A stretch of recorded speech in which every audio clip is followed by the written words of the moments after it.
Hi folks, it's the first week of February. Temperature's warming up a little bit in this motor house next to the watercourse here in Galloway. And the old Singer walking foot.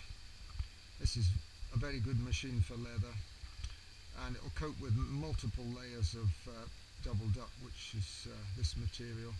So this is a model 31K47, and from the serial number worked out it was 4th of April 1941. So yes, it's got a bit of age about it, but it's a pretty good machine.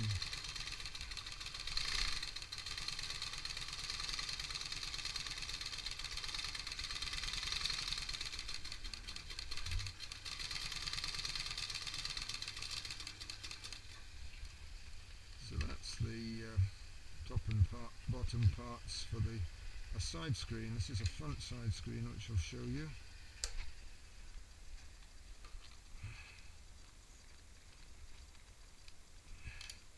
So yeah, this is double duck material. It's like the old pre-war duck. It's a cotton canvas.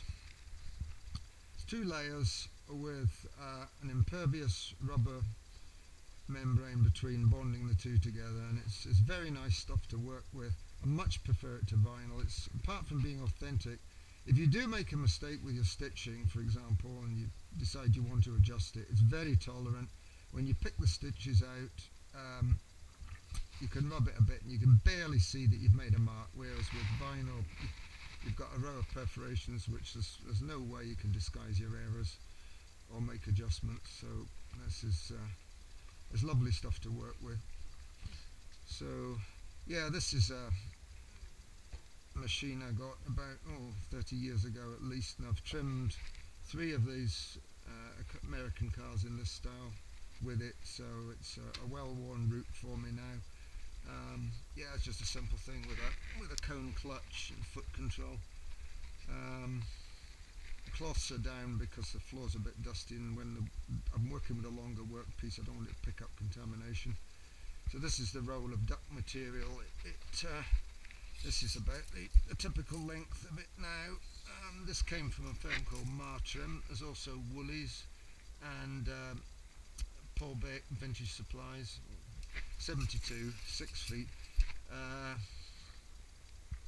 So I just mark it out with this old square and this piece of aluminium, and you use your tailor's chalk, which brushes off. Now these are lift the dot fasteners. Now you can either get the wood screw type as here, or you can get them with either a metric or a BA2 thread. Different heights as well. That's a single point fixing, but you can get them in double heights so that you have 2 pieces coming together with these lift the dots. And this is the special lift the dot punch. You have to do it on hardwood or a block of lead. This is a piece of mahogany. You can see I've done well, every circle is one of these, and you really do have to whack it hard with a lump hammer. And then of course you've got to get a piece of wood and some bits of canvas out of there, and these chisel points go through, and you have to remember to get that the right way round, because it's lift the dot. You want that near where it says lift the dot. You want that on the edge, not on the main piece of the material. You have trouble getting it off, and these holes are these spikes that come through that you bend over. You've got to get that, and don't get that rotated 180 degrees, and you've messed up. And then, well, I crush it down with these sliding grips or these. So far I've been on it a couple of days, and picking up existing points along here. Some were under the paint and I found them, and there were other various drillings and so on. So I always do it as a piece of material first of all, and then I can draw in where my window apertures are, and I sew the translucent material, which I'll show you, onto it, and then I cut away the material. If you cut the holes in the material, it's very difficult to work in the machine after that. You can get it all puckered and it's a disaster. I found, well, I'm self-taught, but this is the way I found to do it. This seat has been completely rebuilt. It's very firm now. It's just as I like it. Got ample room, ample leg room. Very, very happy with it. Floor line's been lowered. So that's splendid. So the little piece that you saw there is for that. So bring it along, and then I'm going to maybe do another drilling or two here. I'm going to probably use one of those holes. That was a piece of a different type of fastener that I'm removing. I'll seal one off and paint that over. Maybe one more there. There'll be a flat. I'll continue it over here so that when you're going along, the wind doesn't get in, the rain doesn't get in, and there'll be another flap on the inside with Velcro, and there's a metal rod goes in there so that the whole side screen opens with the door, and it'll articulate on these lifter dot fasteners that, well, they'll be originals, probably 100 years, 101 years old like the car. Maybe put Velcro along there. There are some lifter dot pegs in there. So going round.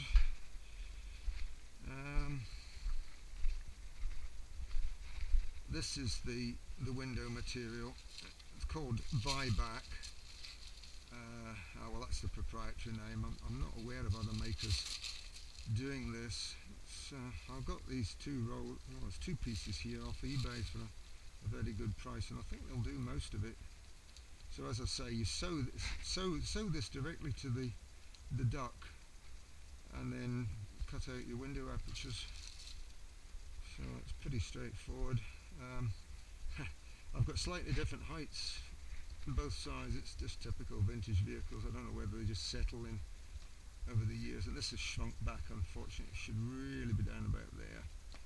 And well, without stripping the whole thing, it's impossible to put this through a sewing machine to put another piece on, but I think what I can do is glue Velcro on there and then run another piece underneath, which could be sweetened in to look quite good. I don't particularly like seeing this. So it's all, yeah, these were the things that were on the side. There was some sort of weird roller system pulling them down. Just, for the life of me, I don't see the advantage of that. It came in a box of side screens and all sorts in here, and I thought, at first I was pleased to get them, and I thought, but they're like roller blinds, and anyway, the problem with the set of side screens was they just don't fit. They've been exposed to the Australian sun in New South Wales, and it's just shrunk, and it's gone opaque, the Buyback, which it does over a long period of time, and it's vinyl. So I can't really adjust that to make it work. I'm afraid I'm going to discard it. Might be able to recycle some of these fixings, but I've got plenty. So I don't know if I've shown the back of the car. It's got these face-forward occasional seats, which are a nice thing. They fold away very well, and the upholstery is excellent in there. And as I say, I'm very happy now with you can see the amount of room and the angle. It's spot on. So there's been quite a bit of progress, but it's not quite ready to drive out yet. Waiting for some stuff back from local precision engineers, but the project's on track.